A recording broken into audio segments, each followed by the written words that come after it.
Greetings, everyone. I want to tell you all here today about an invisible force. This invisible force serves as the main backbone of all of our world's economies.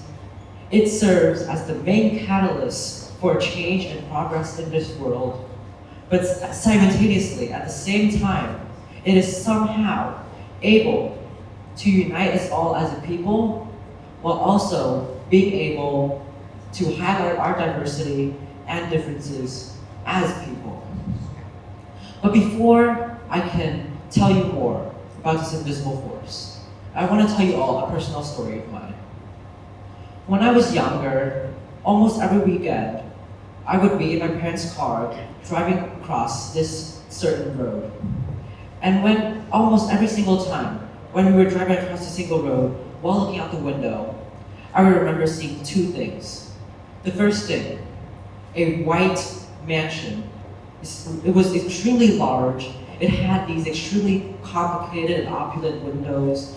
There were these large white walls surrounding the entirety of the premise of the mansion, and there would be these large metal gates painted gold. It was the literal definition of excessive within my eyes. Yet, if I were to just wait a couple of seconds for my parents' car to just drive a bit forward, then I would see something completely different. What I would see is a small shack constructed out of scrap metal. And 9 times out of 10, there would be laundry hanging from a metal bar in front of that shack. And every time I drive past that shack, I tell myself, what is it like to live inside that mansion? What kind of complex feelings would I have knowing that I live in a state of opulence and luxury, while the people next to me, my neighbors, were barely living at all? But the truth is, wealth in and of itself, it's one of the most blatant examples of how this invisible force affects our day-to-day life. For instance, I have this paper bill right here. It's 5,000 reals. It's mostly new, slightly bent, but I could probably buy something with this, maybe a pack of gum. However, the question now arises, what gives it its value? Is it the number 5,000 written on top of it? Is it the word 5,000 reals written in Khmer on this piece of paper? If that's the case, what's stopping me from just perhaps printing it out at home? What's stopping me from putting this into a digital file, putting it in my printer, and just printing it out and using it as regular money, other than possibly getting arrested? The truth is, this does not come from the material itself. It does not come from the writing on this paper, but all of its value comes from that invisible force. That invisible force being perspective. Think about it. What makes this valuable is not what it's made out of, but how you perceive it as an object of value. All of us here mutually agree on one thing, and that one thing is that it's worth 5,000 reals exactly. If we were to disagree, if this feeling was not mutual, if this idea was not mutual, then that value would also go away. But this invisible force affects more than just money.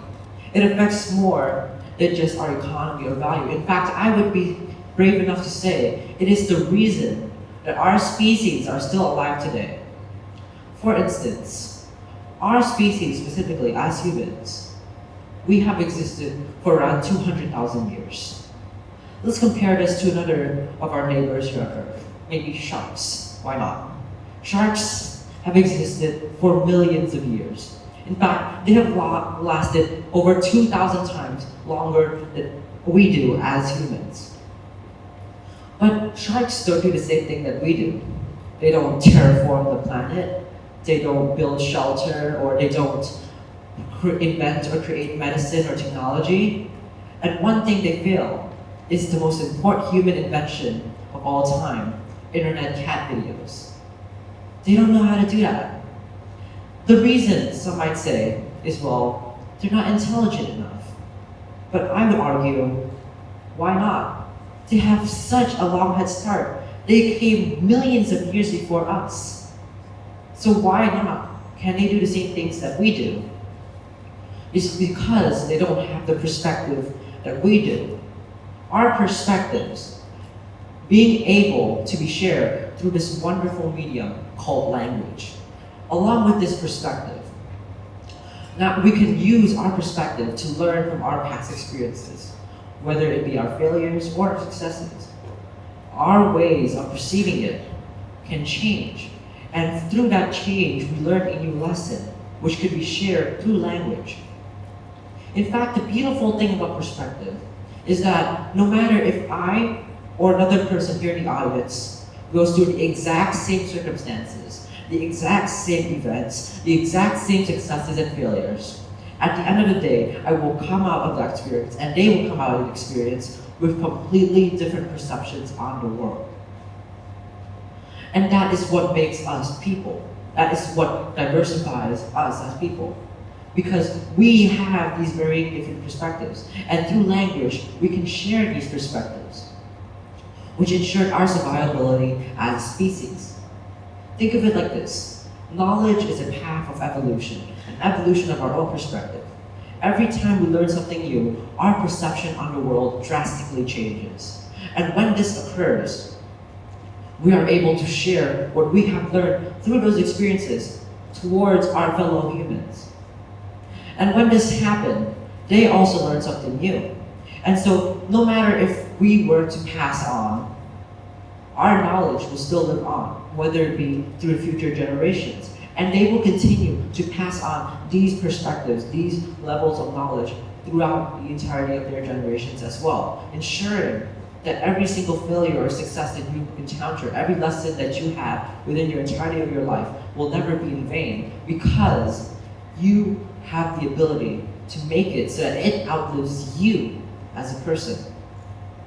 However, if perspective and our diversity of perspectives is what lead our species to be so successful, then I believe it is safe to say that we are traveling quite in the opposite direction. Nowadays, our world is becoming more polarized, more than ever. People have a weird obsession with categorizing people in groups, whether it be their ethnicity or their political ideology. People often get categorized. But at the same time, people also subconsciously try to fit in and try to make sure that people are all homogenous, that we're all the same. Academic institutions, for example, teach the same curriculum to every single student, and then they expect these students to have the exact same outcome. But this usually isn't the case, and we must acknowledge it. We must accept it. However, I'm not here to say that our world is doomed. I'm not here to say that we're doing everything wrong and that our world is going to get destroyed. In fact, I believe there's something that is still there to bring us hope. It is something psychologists might call the overview effect. It occurs when astronauts would travel to space, and once they're among the stars, they would stare down back on Earth. And now, their entire world had just been condensed into a tiny blue speck out of the corner of their eyes. And when they see that moment, when they see that vision, something changes within their mind.